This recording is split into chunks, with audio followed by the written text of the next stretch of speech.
Facebook, ready na mag-swipe. Sa TikTok world, siya ang bida. Kahit walang script, go lang agad siya. Pag may mic, parang concert stage. Feel na feel kahit walang audience. May tatawa, may mang-aasar, pero tuloy pa rin, wala siyang pakialam sa bashes.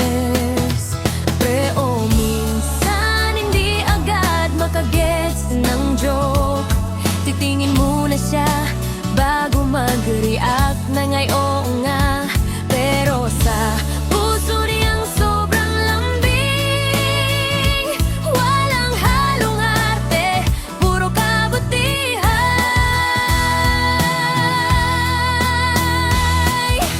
Jean, tuloy mo lang ang sayaw, tuloy mo lang ang kanta mo. Hayaan mong sila ang tumawa, hindi nila alam kung gaano kakabuti. Jean, ikaw ang tunay na liwanag sa mundong minsan mapanghusga. Sa likod ng bawat tawa nila, may pusong marunong magmahal ng tahimik.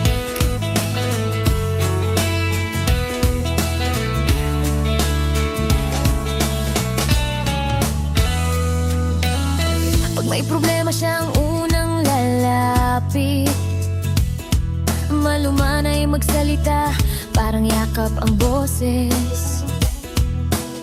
Hindi man siya perfect sa punchline, perfect naman sa pagingin nila at pagdamay. Minsan siya ang punchline ng kwento, pero hindi nila alam ang kwento ng puso. Mas pinipili niyang magpasaya kahit siya minsan nang napapagod na.